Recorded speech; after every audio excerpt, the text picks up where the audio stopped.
Hello అండి, welcome back to my channel Priya cooking and crafts. అందరికీ శ్రీరామనవమి శుభాకాంక్షలు.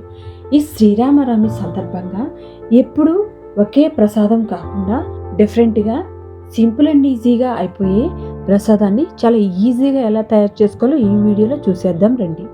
దానికోసం స్టవ్ మీద మందంగా ఉన్న కడాయిని పెట్టుకొని కడాయి హీట్ ఎక్కిన తర్వాత 2 స్పూన్ల నెయ్యిని వేసుకో. నెయ్యి బాగా హీట్ ఎక్కిన తర్వాత మంచి గోధుమ పిండిని 1 కప్ దాకా వేసుకొని సన్నని సెగ మీద పచ్చివాసన పోయి రంగు మారి మంచి అరోమా వచ్చేంత వరకు మీడియం ఫ్లేమ్లో గోధుమ పిండిని బాగా వేయించుకోవాలి. అప్పుడు స్టవ్ని ఆపేసి ఆ గోధుమ పిండి వేడిగా ఉన్నప్పుడు మాత్రమే ఏ కప్పుతో గోధుమ పిండి తీసుకున్నామో ఆ కప్పుతో తురిమిన బెల్లాన్ని వేసి ఈ రెండింటిని కూడా సాఫ్ట్గా మిక్స్ అయ్యేంత వరకు కూడా బాగా కలుపుకోవాలి. గోధుమ పిండి వేడికి బెల్లం అనేది ఈజీగా కరుగుతుంది. ఎటువంటి నీరు అనేది కలుపుకోని అవసరం లేదు.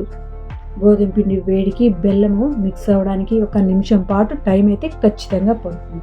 ఈ మిశ్రమం మొత్తాన్ని సాఫ్ట్గా లడ్డు చుట్టుకోవడానికి అనువుగా వచ్చేంత వరకు గరిటెతో బాగా మిక్స్ చేసుకుంటే పిండి అనేది సాఫ్ట్గా రెడీ అవుతుంది.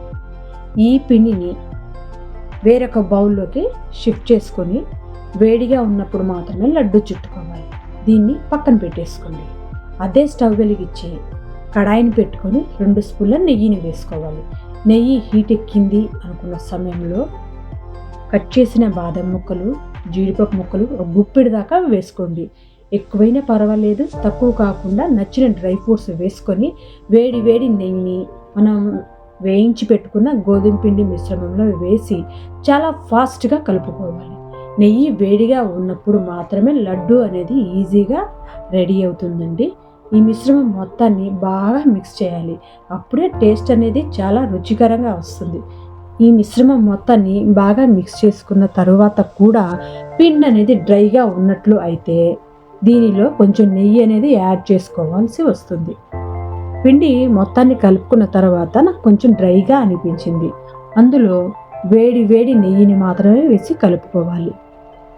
రూమ్ టెంపరేచర్లో ఉన్నది కాదండి, నెయ్యిని వేడి చేసి పోసుకోవాలి. అప్పుడే లడ్డు అనేది ఈజీగా వస్తుంది.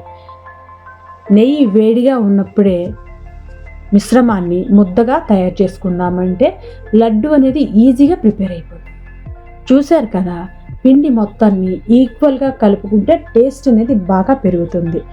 వీడియోలో చూపించే విధంగా మనకి కావలసిన సైజులో నచ్చిన సైజులో లడ్డుని ప్రిపేర్ చేసుకోవాలి. చాలా గట్టిగా ప్రెస్ చేయాలండి. చూశారు కదా, ఈ విధంగా నచ్చిన సైజులో లడ్డూని ప్రిపేర్ చేసుకోవాలి. మిగిలిన పిండిని కూడా అన్ని లడ్డూలలో ప్రిపేర్ చేసుకొని ఆ భగవంతునికి నైవేద్యంగా సమర్పించుకోవటమేనండి. నచ్చింది కదా, ఈ శ్రీరామనవమికి ఈ ప్రసాదాన్ని ఒకసారి ట్రై చేయండి. నచ్చితే please like, share and subscribe to my channel Priya cooking and crafts.